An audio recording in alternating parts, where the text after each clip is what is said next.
नाजरीन आदाब, मैं डॉक्टर मोहम्मद सईद आलम। आज मैं आप लोगों के सामने राजपूतों का उरूज, इमरजेंस ऑफ राजपूत के सिलसिले में आप लोगों के सामने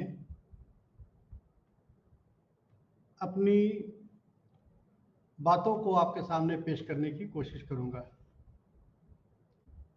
नाजरीन गिरामी, जैसा कि आप जानते हैं कि हिंदुस्तान में राजपूत जो 5वीं सदी से लेकर, या यूं कहें कि 7वीं शताब्दी से लेकर 12वीं शताब्दी तक करीब करीब 500 वर्षों तक शानदार हुकूमत इन्होंने किया। और ये हुकूमत जो करने का सबसे बड़ा वजह हुआ कि ऋग्वेद के 10वें मंडल में, जो आखिरी मंडल है, उसमें एक क्षत्रिय लफ्ज का इस्तेमाल हुआ है। वहीं से जातियों का भारत में 4 तरह के जाति कहे गए। एक ब्राह्मण कहे गए, दूसरे राजपूत कहे गए, तीसरे वैश्य कहे गए और शूद्र, और चौथे शूद्र कहे गए। लेकिन मैं आज जो है राजपूत के बारे में आप तमाम लोगों के सामने अपनी बात को पेश करूंगा। जैसा कि राजपूत एक संस्कृत लफ्ज है जिसके मानी होते हैं राजा का बेटा। राजा का बेटा, ये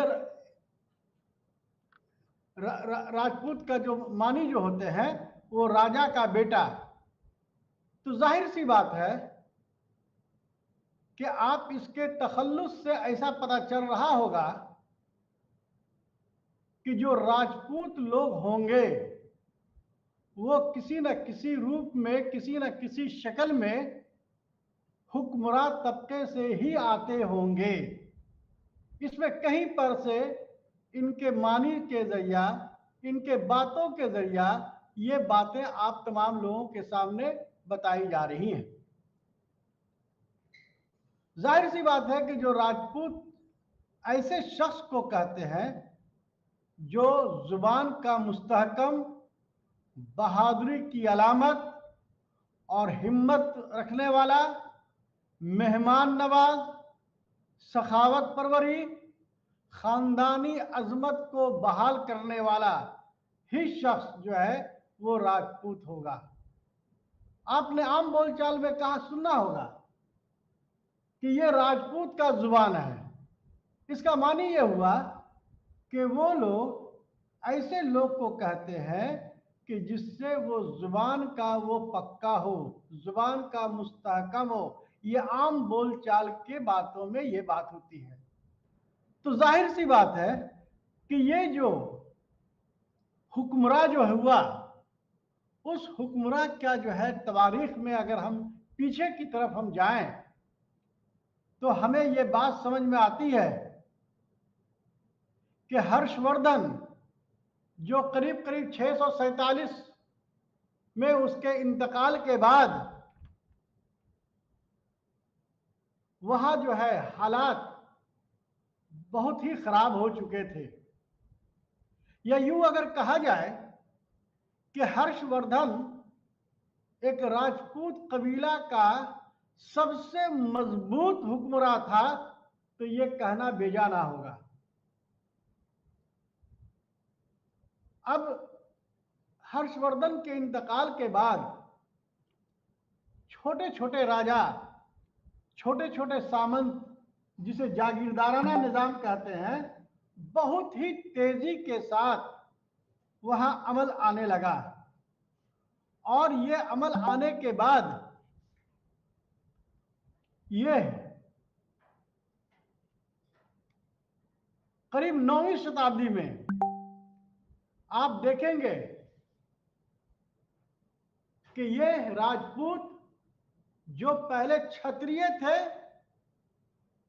वो राजपुत्र हो गए, महाभारत रामायण में राजन हो गए, और 8वीं शताब्दी और 9वीं शताब्दी में वही जो राजपूत थे वो राजपूत कहलाए। जाहिर सी बात है कि जब छोटे छोटे जागीरदाराना निजाम होगा तो उस निजाम को बहाल करने के लिए वहां आपसी नाइत्तफाकी बहुत जोरों से थी। हम और आप जानते हैं कि जब कोई भी हुकूमत करना आता है या करना चाहता है तो आपसी जो है इत्तेफाक बहुत कम होता है, क्योंकि सभी चाहते हैं कि हम हुक्मरान बने, हम हुकूमत करने वाला बने। इसलिए ये आपसी रंजिशों की वजह कर इसमें बहुत सारी तब्दीलियां हुई। मैं आपको यह बताने की कोशिश कर रहा हूं कि राजपूत का दौर कब से शुरू हुआ। तो आम जुबान में अगर आप कह दें कि 7वीं शताब्दी से या 8वीं शताब्दी से, कुछ तारीखदान 7वीं शताब्दी मानते हैं और कुछ तारीखदान 8वीं शताब्दी मानते हैं, जो 12वीं शताब्दी तक रहा। कम से कम 500 वर्षों तक उन्होंने बहुत खूबी उन्होंने मतलब के हुकूमत किया। अब सवाल यह उठता है कि क्या राजपूत की कुल जातें या कुल जातें कितनी थी। तो मैं आपको बता दूं कि colonel Tod's, James colonel Tod's की एक किताब है the annals of the Rajasthan. आप नोट कर लें उसे। किताब का नाम है the annals of the Rajasthan. उसमें जो बात कही गई है कि राजपूतों के 36 तरह के सब कास्ट थे, सब जातें थी।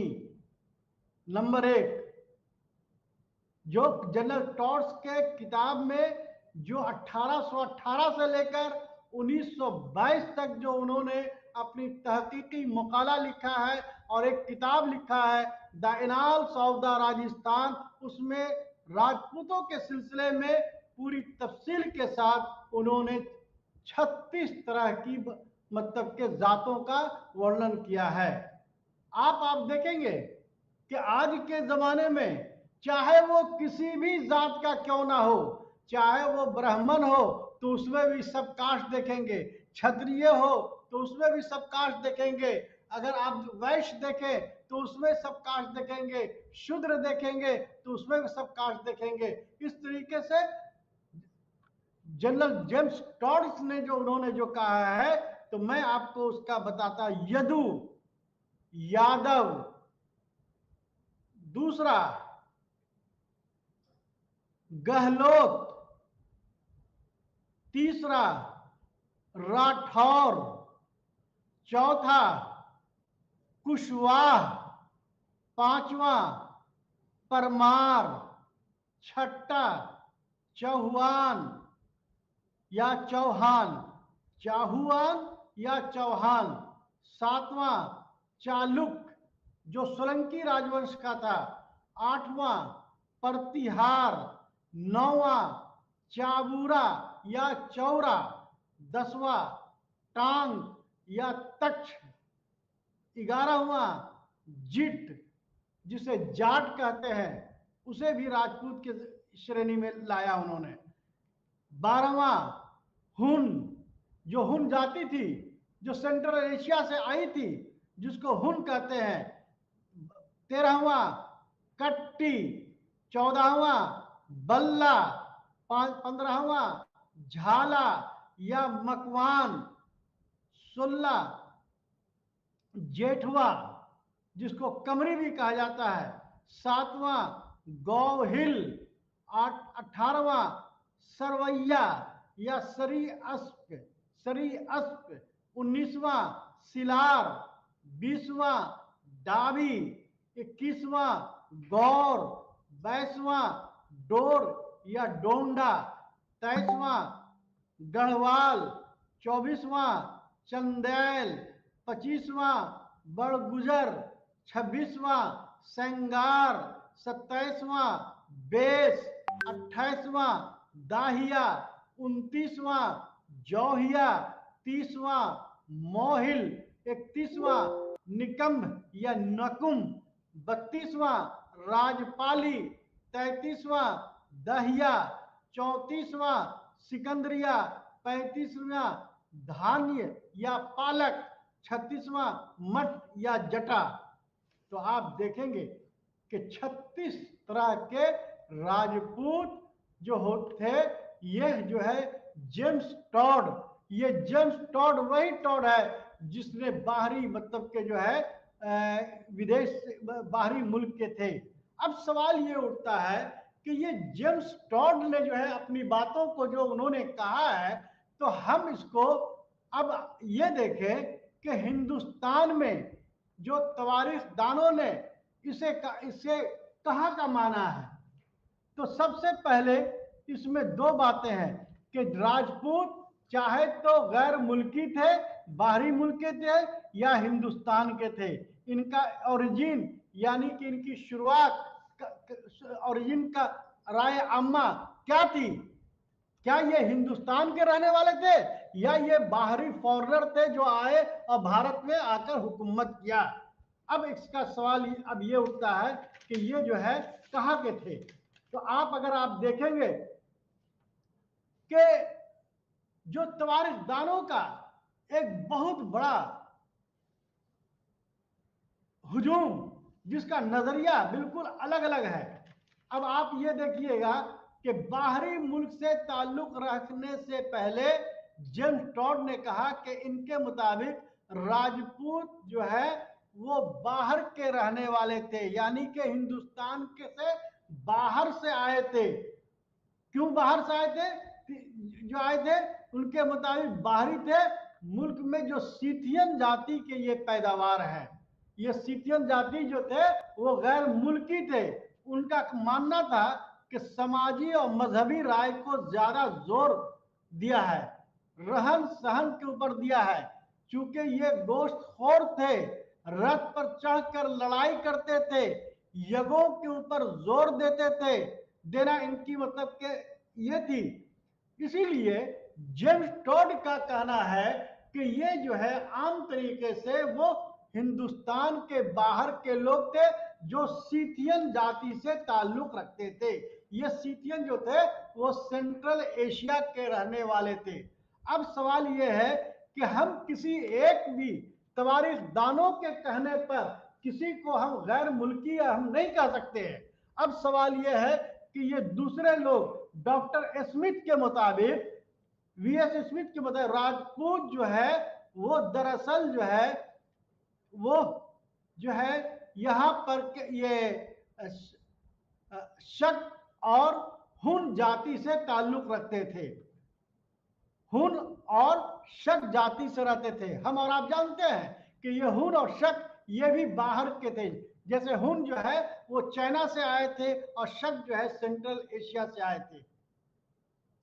इसी तरीके से कुछ लोग ये कहते हैं कि राजपूत जो है वो बाहर से मतलब कि आए थे। इसके समर्थन में बहुत सारे जो हुक्मरां हैं वो अपने अपने तरीके से अलग अलग मतलब के बातों को ये कहा है। और उन्होंने कहा है कि ये सेंट्रल एशिया से आने की वजह कर ये जो है बहादुर थे। अब उनको आप देखिएगा कि जो उन्होंने स्मिथ साहब ने कहा कि उनका मिजाज जो था वो लड़ाकू था, वो जो है मांसाहारी गोश्तखोर थे, वो जो है रथ पर चढ़ करके लड़ाई करना उनका जेबा था।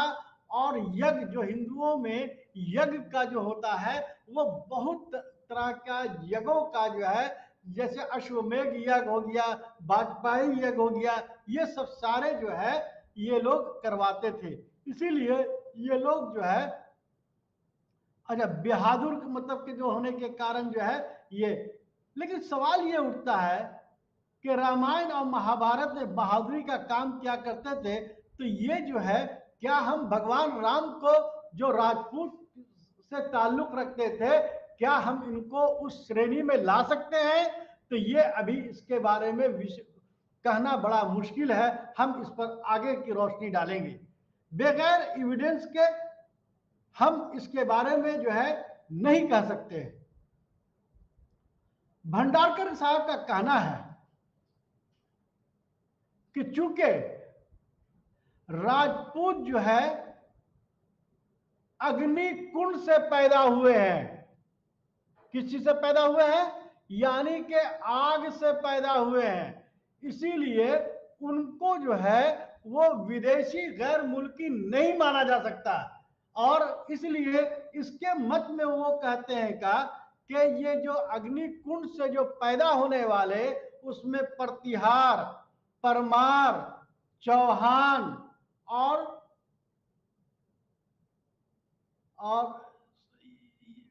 सोलंकी, ये चार ऐसे मतलब ये जो थे जो अग्नि कुंड से पैदा हुए थे, जो बाहर के हो ही नहीं सकते हैं। अग्नि ये जो है भारत में एक इनका देवता, एक भगवान राम के नाम से, भगवान के नाम से जाना जाता है, इसलिए इसको जो है ये कहना अच्छी बात नहीं है।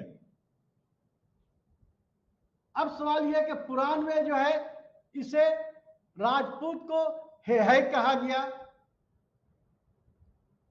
अब देख लीजिए, अब वैदिक में ऋग्वेद में 10वें परमंडल में जो है इसको क्षत्रिय कहा जा रहा है। पुराण में इसको है कहा गया के नाम से जिक्र किया गया है, जिसको शक और यवन वगैरह जो बाहरी से ताल्लुक रखते थे, इसको जो मतलब कि ये हो ही नहीं सकता, पुराण में इसको है कहा गया। इसी तरीके से राजपूत के जो बाहरे के मामले में जो इन लोगों का जिक्र है, और जो इन लोग बहुत अपनी मजबूती से जो बात कहते हैं, हमें ऐसा लगता है कि राजपूत विदेशी बिल्कुल नहीं थे, ये हिंदुस्तानी थे। अब इसके ये में जो है, जो मैं आपको सामने मतलब कि ये कहना चाहूंगा कि इसके मत में बगैर इतिहास को हम उनके सबूतों से ही हम ये बात कह सकते हैं कि अब सवाल ये उठता है कि राजपूत हिंदुस्तान से ताल्लुक रखते थे। इसके मत में जो है गौरी शंकर साहब, हरिश्चंद्र ओझा, सीवी वैद्य, ये तीन ऐसे मजबूत तारीखदार हैं जिन्होंने अपनी बातों को बहुत ही मजबूती से ये बात कहा है कि ये जो है, जो राजपूत जो लोग जो है वो जो है हिंदुस्तान से ताल्लुक रखते हैं। और अगर कोई शख्स, कोई भी तालिब इल्म ये चाहता है कि इनके बारे में जानकारी करे, तो राजपूताना का इतिहास जो पार्ट 1 पेज नंबर 49 और medieval history in India part 2 और पेज नंबर 5, ये 2 किताबों का मैंने हवाला रख दिया है। उस हवाले में आप अगर चाहें तो आप उसको देख सकते हैं कि इन्होंने गौरी शंकर साहब और हरिश्चंद्र ओझा और सीवी वैद्य साहब ने इनको जो है राजपूत के ओरिजिन के मामले में जो इन्होंने जो माना है, जो राय अम्मा दिया है, वो दिया है कि वो हिंदुस्तान के ही रहने वाले थे। अब कुक साहब जो है ने जो बात कही कि वो तवारीख में जो है, तवारीख के बारे में जो मतलब कि कहा, उनका भी ये मानना है कि ये जो है ये लोग बिल्कुल ही मतलब के भारत थे, लेकिन कुछ इनका जो नजरिया जो है वो क्या कहते हैं, काल्पनिक, जिसको उर्दू में कहते हैं कि तसव्वुर में जो है ये बात उन्होंने कहा है कि ये भारतीय भी हो सकते हैं और ये विदेशी भी हो सकते हैं।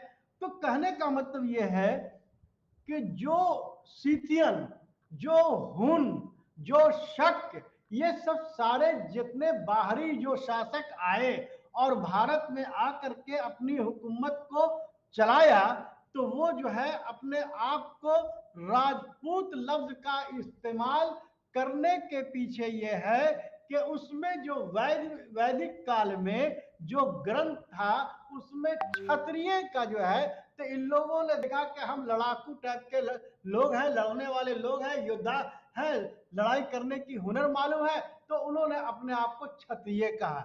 हम और आप जानते हैं कि ब्राह्मण वो जो है जब भी होते थे तो वो हुक्मरानों का जो है मुशीरकार होते थे, एडवाइजर होते थे।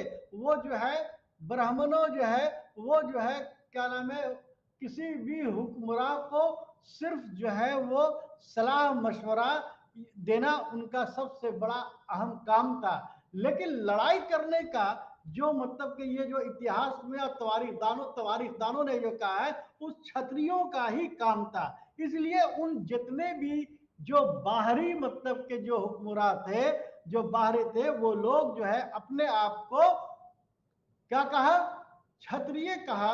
तो इसीलिए तवारीखदानों ने जो है अपने अपने तरीके से इसको नजरिया अलग अलग तरीके से रखने की कोशिश की है। तो मैं ये एकदम साफ मैं ये कह देना चाहता हूं कि जो राजपूत जो थे वो भारतीय ही थे। दूसरी बात यह है कि एक और सी बात है कि राजपूत की जो ओरिजिन जो है वो नागवंशी से हुआ। इसमें भी देखिएगा कि क्या भाई, तो राजपूत जो थे वो नागवंशी थे, सूर्यवंशी थे, उसके बाद जो है यदुवंशी थे। ये जो है ये अलग अलग तरीके से, जिस तरीके से जेम्स टॉड ने 36 तरह का कहा, तो इसको अलग अलग तवारीखदानों ने अलग अलग तरीके से मतलब कि उसमें पेश करने की कोशिश किया है। और इसलिए राजपूतों को बाहरी मुल्क का होना बिल्कुल किसी भी एतबार से सही नहीं है। हिंदुस्तान के अहम ग्रंथ, अहम जो इपिक है, किताब है, उसमें पाणिनि ने जो है जो 8वें में ये में जो है उसे राजपुत्र कहा है। देख लीजिए, अब आ जाइए, वैद में 10वें मंडल में आ रहा है, पाणिनि आ रहे हैं, क्या नाम है, 8वें मंडल में कह रहे हैं, उसको राजपुत्र कह रहे हैं। और कहीं कहीं पर राजन का इस्तेमाल हुआ है, या कहीं कहीं पर रक्षक, यानी कि ये रक्षक का मतलब हो गया कि रक्षा करने वाला, हिफाजत के तौर पर करने वाले के तौर पर ग्रंथों में इसकी आया। महाभारत में मुख्तलिफ क्या नाम है जगहों पर जो है औजारों को चलाने वाला को राजपूत कहा गया है। देखिए रामायण में भी बात हो रही है, महाभारत में कह रहे हैं क्या भाई कि जो औजारों को चलाने वाला होगा उसी को राजपूत कहा गया। तो ब्राह्मण तो औजार नहीं चलाएंगे, क्षत्रिय चलाएंगे, वैश्य नहीं चला सकते हैं, शूद्र नहीं चला सकते हैं। इसलिए जो है हमारे वैदिक ग्रंथों के मुताबिक जो बातें कही गई हैं उसमें जो है आप क्या नाम है ये देखेंगे। सवाल यह है कि तवारीख में किसी भी बात को कहने के लिए हम जब तक अपनी जो है क्या नाम है आर्कोलॉजिकल और क्या नाम है कल्चरल एविडेंस हम आपके सामने नहीं पेश करेंगे तो हम उसको पुरजोर तरीके से हम बात नहीं कर सकते हैं। अब और आगे आप आ जाइए, कलहन की राज तिलंगनी में जो है जो राजपूतों को शाही खानदान से ताबीर किया है उसको राजपुत्र कहा गया है। अब देख लीजिए राज कलहन ने जो अपने किताब जो में जो लिखा है, जो कश्मीर का बहुत बड़ा शायर कवि था, वो कह रहा है कि वो उसको शाही खानदान के लोगों को राजपुत्र कहा गया के ताल्लुक से किया गया है। सवाल ये उठता है कि ये बात सही है कि ये जो राजपूत जो मतलब के आए और आने के बाद ये हिंदुस्तान में 500 हुकूमत किया। मैं थोड़ी बात को मैं ये कहना चाहूंगा कि ये लोग इतने बहादुर थे, इतने मतलब के हिम्मतवर थे, दूसरों को कलम रक्षा करने वाले थे, हिफाजतकार थे। तो सवाल ये उठता है कि जितने भी जो मतलब बाहरी हिंदुस्तान के बाहरी फॉरनर मतलब के जो ये हैं तवारीखदा हैं, इनको विदेशी मानने के पीछे उनकी क्या राय है। मेरा एक बात एकदम बिल्कुल स्पष्ट मैं कहना चाहूंगा कि क्या वजह है कि हिंदुस्तान में इतने बड़े बड़े ये हुए क्या नाम है हुक्मरान हुए कोई भी ऐसा हुक्मरान नहीं हुआ जो भारत से बाहर जाकर के वो अपना हुकूमत कर सके।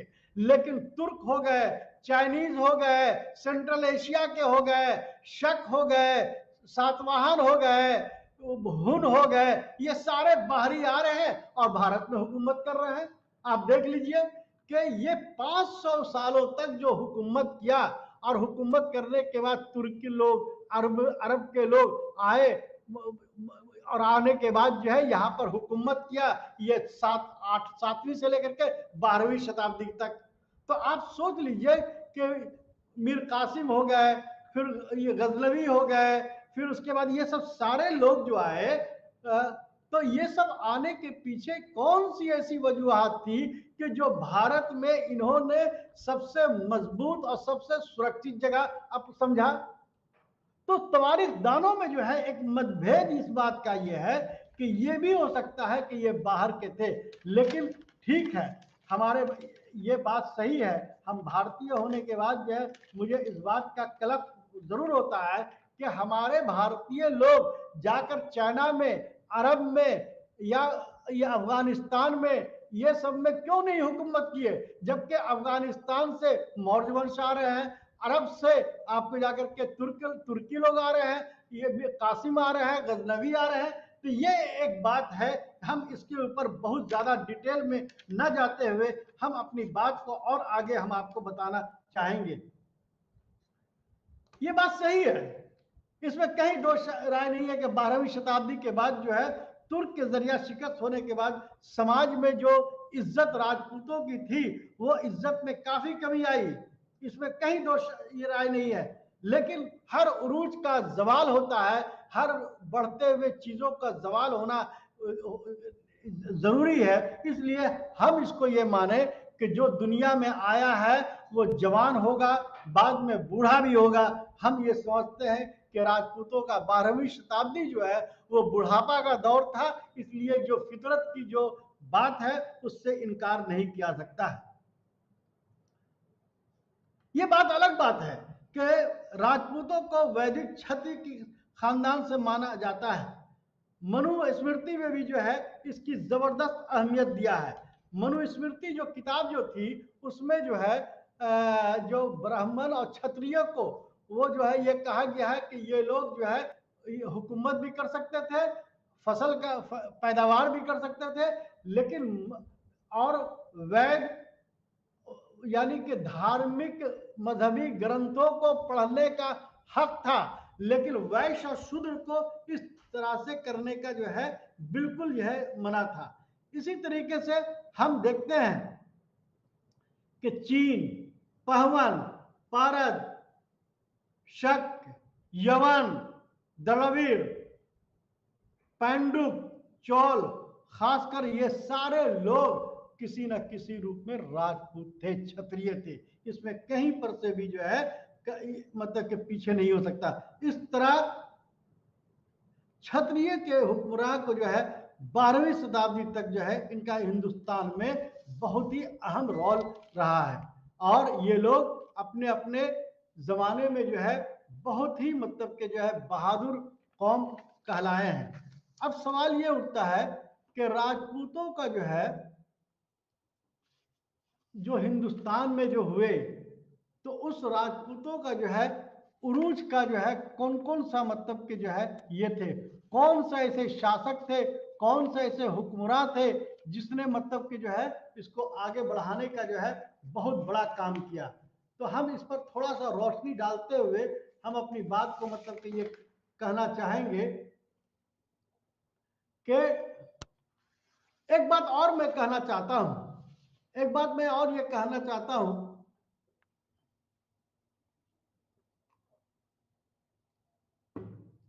एक बात और मैं कहना चाहता हूं कि चंद्रबरदाई ने अपनी किताब जो है पृथ्वी राज रासों में, जो पृथ्वीराज के जमाने में जो है एक बहुत मशहूर कवि था, शायर था, जिसने ये कहा कि गुर्जर, प्रतिहार, चौहान, परमार, चालुक्य, ये चारों जो है किससे हुए? अग्निकुंड से पैदा हुए।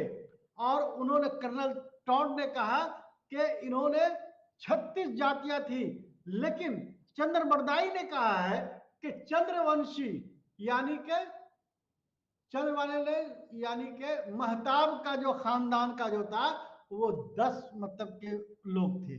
सूर्य का जो था, सूरज का जो है जो खानदान के जो थे वो 10 थे, यानी कि चांद और सूरज दोनों के 10-10।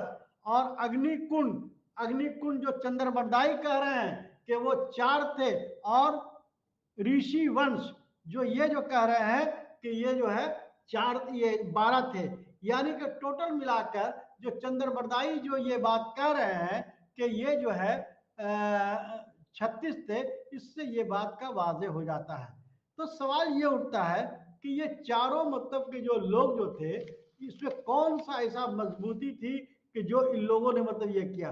अब थोड़ा सा और हम आप आगे बढ़ाना चाहेंगे बात को, कि अब सवाल ये उठता है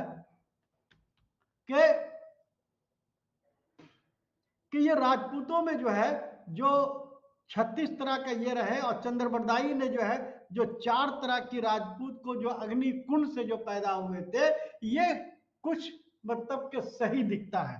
हम इन्हीं 4 वंशों के बारे में आप तमाम लोगों के सामने हम अपनी बातों को बोलेंगे, बताएंगे कि ये गुर्जर प्रतिहार पहला ऐसा शासक था जो हुक्मरान था, जो गुजरात और राजस्थान में हुकूमत करते थे। गुर्जर प्रतिहार जो गुजरात और राजस्थान में हुकूमत करते थे। चौहान जिसकी जो अजमेर में जो है मतलब कि इसकी राजधानी थी, और दिल्ली तक इसकी राजधानी थी। अगर यूं कहा जाए कि चौहान वंश ही जो था अजमेर को बनाने वाला था, और दिल्ली को बनाने वाला जो है तोमर शासक हुक्मरान जिसका नाम आनंद पाल था, तो वो आपको ये बात समझ में आना चाहिए कि दिल्ली को सबसे पहले दिल्ली बनाने का, यानी कि संस्थापक, दिल्ली को दिल्ली पहला बनाने वाला कौन था? आनंद पाल। और अजमेर को बनाने, शहर को बसाने वाला कौन था? वो चौहान। परमार जो थे वो मालवा में हुकूमत करते थे, धर्मनगरी में करते थे। ये धर्मनगरी और मालवा दो ऐसे जगह पर इनकी राजधानी हुआ करती थी। धर्मनगरी जो है ये तालीम का बहुत बड़ा केंद्र था, और यहाँ पर जो है एक बहुत बड़ा जैन मंदिर का जो है ये क्या नाम है तामीर कराई गई थी। गढ़वाल जो था वो जयचंद का था, जिसे मतलब जिस गढ़वाल जयचंद, वो वही जयचंद है जिसको जो है मोहम्मद गौरी को बुलाया था। चालुक जो है गुजरात के रहने वाले थे। तो आपको ये बात समझ में आ जानी चाहिए कि ये लोग जो 4 मतलब के जो अग्निकुंड से जो थे, उनका क्या रुतबा था, क्या बात थी। तो इसको हम आपके सामने इसके ये अपने हुकूमत को बढ़ाव करने के लिए, विस्तार करने के लिए, इनका सबसे पहले अगर आपसे कोई भी पूछ दे कि राजपूत के दौर में कौन कौन से ऐसी जगह पर राजपूत जो है सबसे ज्यादा पाए गए, तो आपको कहने में कोई देरी नहीं होगा कि गुजरात, राजस्थान, यूपी, दिल्ली और क्या नाम है ये दक्षिण भारत, ये ऐसे जगह पर थे जहां पर इन लोगों ने अपनी हुकूमत को बहुत तेजी से ये किया। हम और आप जानते हैं, मैंने आपसे पहले ही कहा था कि हर्षवर्धन के इंतकाल के बाद इन लोगों में आपस में बहुत ज्यादा लड़ाई होना शुरू हो गया, और आपसी लड़ाई के कारण ये लोग अपने अपने जो है छोटे छोटे राज्यों में, यानी कि जागीरदाराना निजाम मतलब के पैदा हो गया। और वो जागीरदाराना निजाम जो था वो जो है कलिंग हो गए, आंध्र हो गए, विदिशा हो गए, और क्या नाम है विदिशा हो गए, और सिंध हो गए। ये सब सारे ऐसे थे कि जहां पर छोटे छोटे जो जागीरदार थे लेकिन बहुत ही मजबूत थे।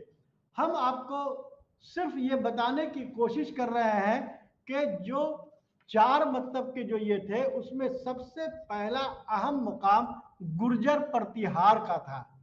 कौन था? गुर्जर प्रतिहार। ये प्रतिहार जो है कहीं कहीं पर उसे गुर्जर कहा गया है और कहीं कहीं पर इसको प्रतिहार कहा गया है। ये गुजरात के दक्षिण भारत में शासन कर रहे थे। समझे? इसके जो कायम शुदा थे उसका नाम था नागभट्ट, जिसकी तारीख बताई जाती है 730 से लेकर 756 तक उन्होंने हुकूमत किया।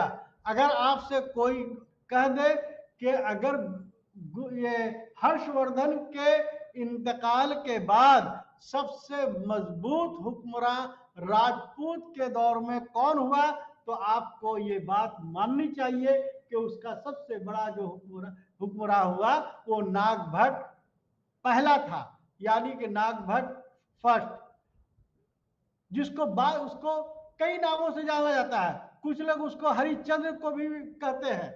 और ये हरिश्चंद्र जो है इसको जो है एक मलेच्छों का मानने वाला कहा गया है।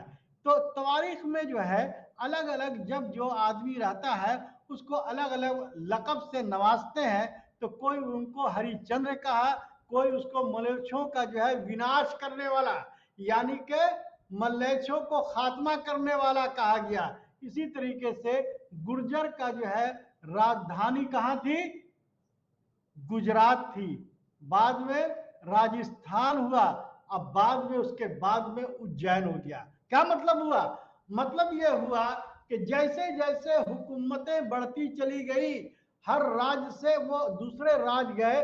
गुजरात एक अलग राज्य था, राजस्थान एक अलग राज्य था, और फिर उज्जैन जाने का मतलब यह हुआ, इसका मतलब यह है कि इसका जो शुरुआती दौर का जो शासक था, जो हुक्मरान था, आप नागभट्ट 3 राज्यों में हुकूमत कर रहा था। कौन कौन? गुजरात, राजस्थान और मध्य प्रदेश। और कुछ लोग का कहना है कि ये जो ट्रिपल स्ट्रगल का नाम जो आप जानते हो, त्रिपक्षीय स्ट्रगल, इतिहास में बहुत ही जो है ये माना जाता है। तो नागभट्ट जो है उसमें किसी न किसी रूप में उसने शामिल हुआ था। और उस जो है हम इसके बारे में आगे हम आप लोगों को बताने की कोशिश करेंगे कि ये ट्रिपल स्ट्रगल था क्या। ये ट्रिपल स्ट्रगल ये था कि ये लोग जो हुकूमत कर रहे थे नागभट्ट, वो कर रहे थे कहाँ? वो कर रहे थे राजस्थान कर रहे थे, गुजरात कर रहे थे, और ये बात उज्जैन कर रहे थे। लेकिन कन्नौज जो है एक ऐसा कारोबारी मतलब की जगह था जो उत्तर प्रदेश में था। उसको हासिल करने के लिए 3 हुक्मरान, पाल वंश, राजपूत वंश और क्या नाम है गुर्जर प्रतिहार, ये तीनों लोग उसको हासिल करने के लिए लड़ाई करते थे। इसीलिए उसे क्या नाम है, क्या बोला जाता है? त्रिपक्षीय हिंदी में बोला जाता है, और अंग्रेजी में कहते हैं ट्रिपल स्ट्रगल, यानी कि 3 तरफा लड़ाई। एक राजा उसको हासिल करने के लिए जाता था तो दूसरा राजा से लड़ाई होता था, और तीसरा राजा जो है उसका इंतजार करता था कि जो जीतेगा हम फिर उससे लड़ाई करेंगे। तो ये बातें जो है करीब करीब जो है कई यानी कि 15-20 साल तक जो भी शासक आए, जो भी हुक्मरान आए, और वो जो है उसका बहुत तेजी के साथ जो है ये किया। अब हम आपको और आगे थोड़ा सा बढ़ना चाहेंगे कि उसके बाद जो है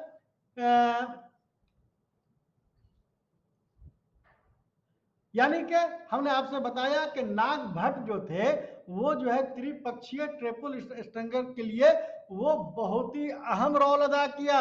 उसके बाद जो है ये जो मतलब के जो थे लक्ष्मण के वंशज थे, यानी कि लक्ष्मण के वंशज थे। अब आप गौर कीजिए, लक्ष्मण कौन है? भगवान राम के छोटे भाई हैं। अब उसको इतिहासकार क्या कह रहे हैं कि ये जो राजपूत जो थे ये लक्ष्मण के वंशज थे।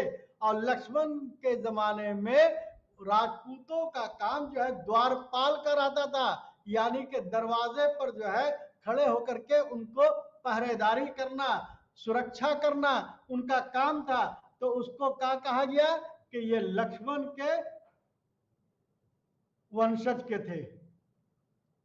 इनका काम था, इनका मजहबी काम जो है रक्षा करना, मतलब कि इनका काम था।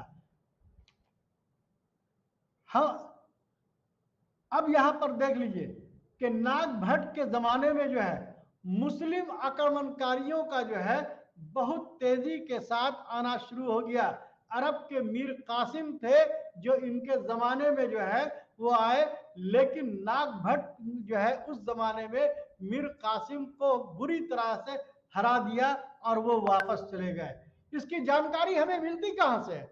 मैं ये बात मैं खुद नहीं कह सकता, जब तक तवारीखदानों का या कोई भी अभिलेख इंस्क्रिप्शन से हम नहीं, तो इसकी पूरी जानकारी ग्वालियर इंस्क्रिप्शन अभिलेख से ये बात को ये सिद्ध होती है। उसके बाद जो है उसके बाद मजबूत शासक हुक्मरान कौन हुआ? वत्सराज, जो 775 से लेकर के 800 तक हुकूमत किया। ये वत्सराज जो धर्मपाल को बुरी तरीके से कन्नौज की प्राप्ति के लिए, कन्नौज को हासिल करने के लिए बुरी तरीके से हराया था। उसके बाद जो है नागभट्ट दो, जो 880 से लेकर के 800 से लेकर के 833 तक मतलब कि ये हुकूमत किया। उसके बाद जो है मिहिर भोज ने किया, जो 836 से लेकर के 885 मतलब कि तक उसने मतलब ये किया। उसके बाद जो है यही मिहिर भोज, ये जो गुर्जर प्रतिहार में बहुत ही अहम शासक हुआ है। उसके जमाने में राजधानी जो थी उज्जैन हो गई, और उज्जैन को उन्होंने अपना मुख्य राजधानी बनाया, और उन्होंने अपने हुकूमत को बहुत तेजी से आगे बढ़ाया। ये जो है विष्णु के मानने वाले थे, विष्णु के उपासक थे, और जिसे बाद में जो है इसको आदि बराक की लकब से नवाजा गया। आदि बराक, यानी कि मिहिर भोज को क्या कहा गया? वो कहा गया मिहिर भोज को ये विष्णु के मानने वाले थे, और इसको आदि बराक का लकब दिया गया। इसका जो है उसी के जमाने में, किसके जमाने में? मिहिर भोज के जमाने में अल मसूदी नाम का एक बहुत बड़ा सफीर यहाँ पर आया था, जो अरब से आया था, अल मसूदी। उसने अपनी पूरी बातों को जो है तफसील से लिखा है मिहिर भोज के बारे में। इसी तरीके से आप देख लीजिए, इसमें सबसे आखिरी राजा जो थे यशपाल, यशपाल। उसके बाद जो है यशपाल, राजपाल, ये सब तमाम लोग जो थे, ये जो है वो कन्नौज को हासिल करने के लिए लड़ाई किया। इसके बाद हम देखते हैं कि गुर्जर प्रतिहार का जो है वो खात्मा हो जाता है, वो डाउनफॉल हो जाता है। और उसके बाद एक दूसरा जो है, जो चंद्रबरदाई ने अपनी किताब में जो लिखा है, पृथ्वीराज रासो की किताब में, कि अग्निकुंड से पैदा होने वाले दूसरे पहला शासक कौन हुए? गुर्जर प्रतिहार हुए। दूसरा हो रहे हैं गढ़वाल वंश के राजा। ये कन्नौज का जो है यूपी और वंश, ये बनारस के रहने वाले थे। और इसके जो मतलब के मान्य, ये इसके जो फाउंडर जो थे वो चंद्रदेव, जो 1090 ईस्वी में मतलब के जो है इन्होंने हुकूमत संभाली। और ये आपस में इन लोगों में जितने राजपूताना समाज में जो था उनका लड़ने का ये था, तो जब कोई दुश्मन से नहीं लड़ते थे तो ये आपस में लड़ाई करना शुरू करते थे। और इनका जो है सबसे बड़ी बात यह है कि इनके जो है 36 वंशज में जो है ये अपने वंशजों से इनके संबंध ताल्लुकात बेहतर होते थे, लेकिन जो उनके खानदान के नहीं थे, जैसे गुर्जर प्रतिहार एक अलग खानदान हो गया और गढ़वाल अलग हो गया, ये दोनों में जबरदस्त दुश्मनी हुआ करती थी। इसी तरीके से आप देख लीजिए कि चंद्रदेव जो है ये आपसी संघर्ष के मतलब ये किए, और जो एक गोत्र के होते थे, एक खानदान के होते थे, इन लोगों में आपस में लड़ाई नहीं होती थी और हमेशा दुश्मनी जो है इन लोगों के नाक पर होती थी, यानी कि लड़ने मारने का जो है इनका ये होता था। तीसरा जो है सबसे बड़ा राजा हुआ वो चंद्रदेव या जयचंद्र कहिए, जो इतिहास में सबसे मतलब कि ये माना जाता है कि वो जो है वही शख्स ऐसा था जो किसको, महमूद गजनवी को बुलाया था अरब से। किस लिए बुलाया था, अब हम आपको इस पर थोड़ा सा रोशनी डालना चाहेंगे। जयचंद्र की बेटी थी जिसका नाम था संयोगिता, जो पृथ्वीराज चौहान से वो शादी करना चाहते थे, लेकिन जो जयचंद्र जो थे वो नहीं चाहती थी।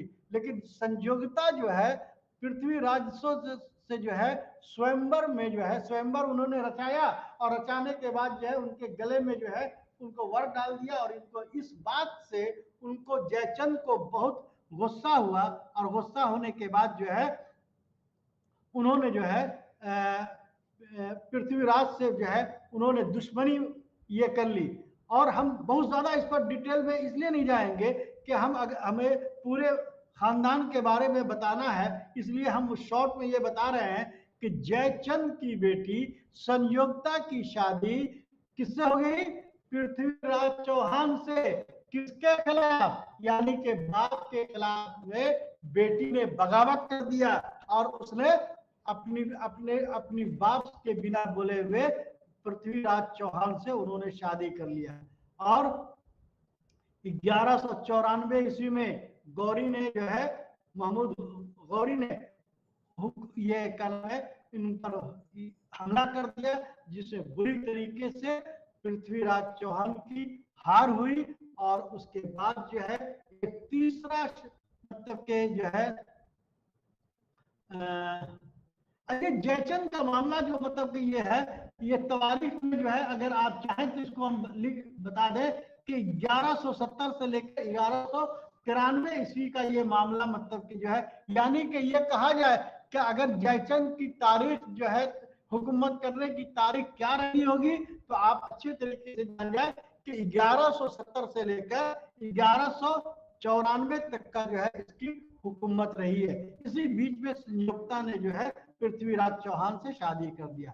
इसके बाद आप देखेंगे परमार वंश के हुक्मरान आए, जो चंद्रबरदाई ने जो है अग्निकुंड से जो पैदा होने वाले जो चार मतलब की ये में जो है उसमें परमार, जिसका राजा जो है उपेंद्र राजा हुआ, जिसको कृष्ण राज 790 से 745 तक जो है परमार वंश का बहुत मजबूत हुक्मरान रहा, बहुत ही जो है मेहनती और बहुत ही दिलेर और बहादुर था।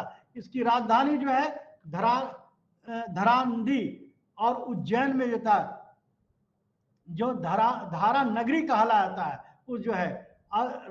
राजभोज जो है 1011 ईस्वी में जो है तीसरा शासक हुआ, जो बहुत ही शक्तिशाली था, बहुत ही हुकूमत में बहुत मजबूत था। उसने मजबूती से अपने हुकूमत को बढ़ाया, विस्तार किया। और ये जो है एक कवि मतलब के बहुत ही पढ़ा लिखा आदमी था, ये कविराज था, ये कई पुस्तकों का खालिक था।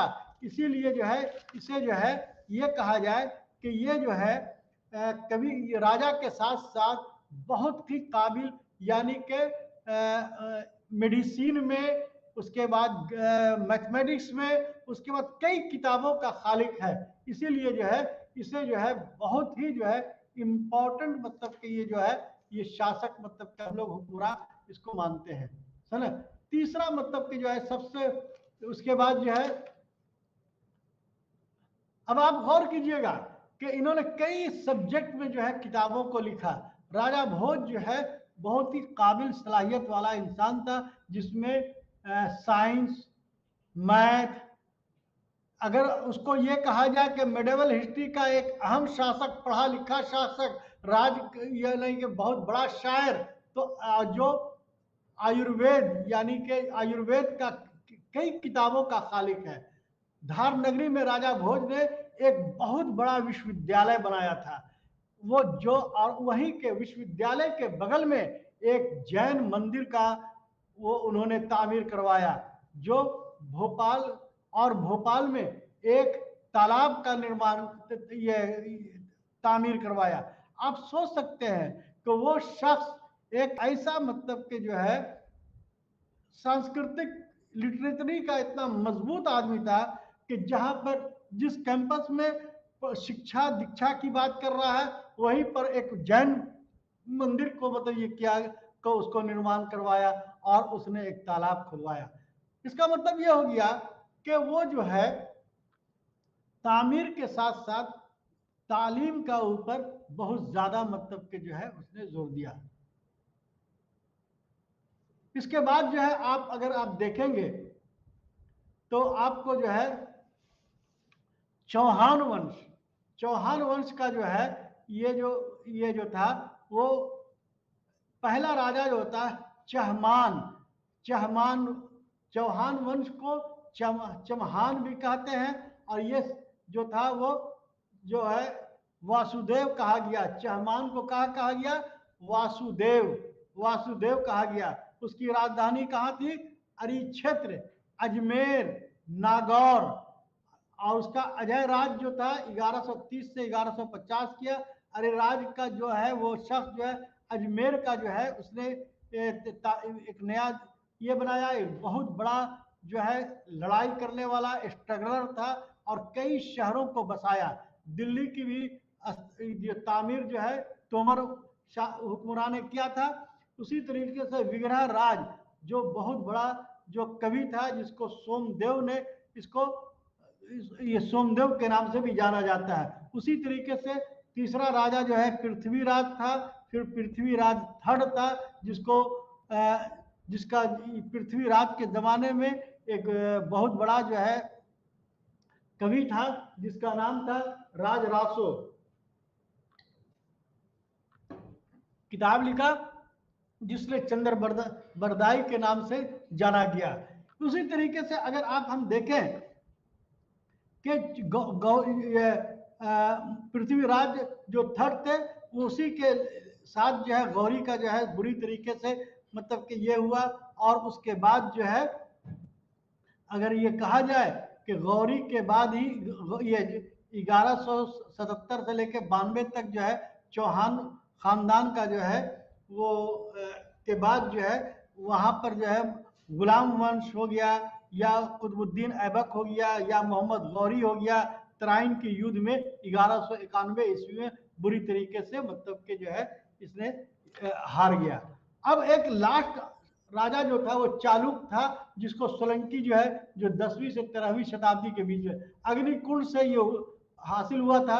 जो इसका शासक उसकी पहली जो शासक का नाम था उसको ब्रह्मा से मतलब बताई गई है। राजधानी इसकी अनिल हरवाल थी जो जैन धर्म का मानने वाला था। मूल राज फर्स्ट इसका पहला राजा था जो 941 से 95 तक ये किया। चारमुंड जो है 976 में राजा बना। इसी तरीके से जैन सिंह 1094 से 1142 तक शासन करता रहा। इसने लिंग सरोवर नाम का जो है 1080 में शिवलिंग का निर्माण करवाया। कुमार पाल 1143 से लेकर 1145 तक कोकण का विस्तार किया। केदारनाथ और सोमनाथ मंदिर को इन्होंने दोबारा तामीर करवाया। उसी तरीके से 1178 में मोहम्मद गौरी कुतुबुद्दीन ऐबक ने गुजरात पर अधिकार कर लिया। बाद में मालवा और देवगिरी के शासकों ने इस पर बुरी तरीके से ये किया। उसके बाद अगर आप हम देखेंगे कि राष्ट्रकूट भी जो है वो एक राजपूत जाति थे। उसका पहला राजा जो था वो ध्रुव था जो कन्नौज का जो है लड़ाई में बहुत तेजी के साथ उसने ये किया था। दूसरा आमोद वर्ष शिक्षा का बहुत मतलब तालीम का उसने विकास किया। जैन धर्म का मानने वाला था। इंद्र सेकंड जो है वो उसी के जमाने में जो है अरब सफीर अल मसूदी आए। उसके बाद कृष्ण थर्ड जो है जिसको तकोलम में जो है चोल वंश का जो शासन था कर्क तैलव जो चालुक्य कल्याणी को हराया था। उसी तरीके से पाल डायनेस्टी भी जो है 700 से लेकर के 1220 के बीच में आया था। बंगाल का पाल चाहता था कि कन्नौज को प्राप्त करना। पाल जो है राजधानी जो है उसकी मुंगेर भी थी और बंगाल भी थी। गोपाल बिहार शरीफ में एक राजधानी बनाया था नालंदा और बिहार शरीफ के बीच में, जहां पर एक बहुत बड़ा विश्वविद्यालय जिसका नाम था उदयपुरी ठीक उसी के मतलब के उसके बाद जो गोपाल के बाद धर्मपाल जो योग शासक था, जो बहुत ही मतलब कि ये था, उसने भी एक शिक्षा का बहुत बड़ा केंद्र बिहार शरीफ नहीं बल्कि भागलपुर में एक विश्वविद्यालय बनाया था, यूनिवर्सिटी बनाई थी जिसका नाम विक्रमशिला है, जिसको ये ट्रिपल स्ट्रगल में जो है ये धर्मपाल ने बहुत अहम किरदार अदा किया था। उसके बाद सेन वंश भी राजपूत के मतलब के ये थे। पाल के बाद जो है सेन वंश हुए, जिसकी राजधानी जो है बंगाल थी, लखनौती और नादिया इसका राजधानी थी। सामंत सेन, विजय सेन, बाल सेन, ये लोग सारे मतलब के जो है ये जो सेन जो थे ये बहुत ही पढ़े लिखे थे, बहुत बड़े लिटरेरी आदमी थे और ये संगठन को मजबूत करने वाले थे। लक्ष्मण सिंह महत्वपूर्ण इनमें से बहुत ही खास ये हुक्मरां हुआ है और उसका कई मतलब के जो है कई जो है लिटरेरी का जो है तख्लीक किया है, जिसमें गीत गोविंद का नाम जो है बहुत तेजी के साथ मतलब कि ये आता है।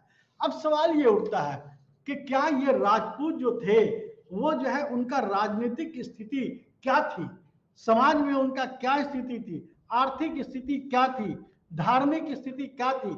हम बहुत कम शॉर्ट में, क्योंकि ये एक इतना वसी है, इस पर कहना बड़ा मुश्किल है, लेकिन मैं आपको इस पर जो है मैं ये कहना चाहूंगा कि राजपूतों का जो है लड़ाकू कौम के थे, छोटे छोटे जागीरदारों में इनको जो है आपस में लड़ाई होती थी। उसके बाद जो है इन लोगों में एक एकता नहीं थी, एक ये नहीं थी। और अगर यूं कहा जाए कि इस्लाम धर्म के मानने वाले जो लोग थे, जितने जैसे गौरी हो गए, मीर कासिम हो गए, या जितने भी जो लोग जो आए इसका राजपूत के काल ही में, राजपूत के दौरे हुकूमत में जो है अरब से और अफगानिस्तान से ये लोग आए, तुर्क से आए।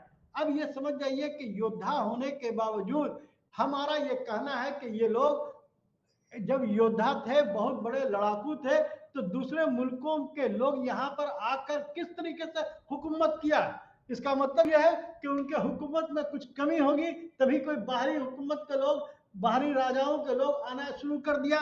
उसी तरीके से हम इस पर बहुत ज्यादा तफसील से नहीं बात कर सकते, इसलिए कि वक्त की कमी है। इसके बाद राजपूतों की जो है मुआशी हालात बहुत ही अच्छे थे। वो लोग सुखी संपन्न थे, कृषि पर जो है, खेती पर मुनहसर थे, यानी कि अब ब्राह्मणों को भी हमने देखा है कि व्यापार में जो है बहुत तेजी के साथ जो है इन लोगों ने खेती वगैरह करना शुरू किया। और इन लोग के जमाने में व्यापार जो है का मतलब बहुत तेजी के साथ जवाल शुरू हो गया। और उसके बाद जो हम देखते हैं कि छोटे छोटे राज्यों का निर्माण करना इन लोगों का जो है यानी कि मुआशी गिरावट का सबसे बड़ी मतलब की वजह कही जा सकती है। इसी तरीके से हम देखते हैं कि धार्मिक स्थिति क्या थी, मजहबी स्थिति क्या थी। तो यानी कि ये लोग जो है वैष्णव धर्म, शिव धर्म और बौद्ध और जैन के मानने वाले थे। इसीलिए अगर आप देखेंगे, चाहे बौद्ध धर्म हो, चाहे वो सनातन धर्म हो, चाहे वो कोई भी धर्म हो, जैन धर्म हो, ये सभी के जो ये क्या नाम है फाउंडर, किसी न किसी रूप में उनको हम राजपूत मान सकते हैं। चाहे वो महावीर हो, चाहे महात्मा बुद्ध हो, चाहे वो भगवान राम हो, ये सब सारे लोग जो है राजपूत कुल से, राजपूत ये रखते थे। लेकिन इनकी धार्मिक स्थिति के बारे में एक चीज को हमें जो बात समझ में आती है कि इनके यहाँ जो है बाल विवाह का प्रचलन, बाल विवाह बहुत तेजी के साथ राज था। दूसरी बात यह है कि जौहर सिस्टम बहुत ही मतलब के इनके गुप्त दौर में शुरू हो चुका था। सती प्रथा इन्हीं के दौर में शुरू हो चुका था। यानी कि ये सब सारी जो सामाजिक बुराइयां जो थी, यानी कि बाल विवाह, यानी कि किसी की भी शादी जो है वो बचपन में कर देना, और उसके बाद जो है अगर किसी का शौहर का इंतकाल हो गया तो उसके साथ उसके ये में जो है उसको आग पर दे देना, या नहीं तो जौहर कर देना।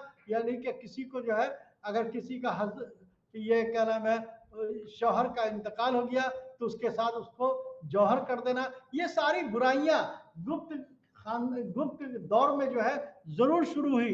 लेकिन ये भी मानना चाहिए कि इनके यहाँ जो कुलीन वर्ग के थे, जो सबसे पढ़े लिखे जो लोग थे, वो लोग जो है वो तालीम के ऊपर बहुत ज्यादा मतलब के ध्यान दिया। और यही वजह है कि इनके यहाँ जो लीलावती और ऊर्जा, ये सब सारे ऐसे लोग थे जो तालीम के मामले में नुमाया किरदार अदा किया है। शुक्रिया।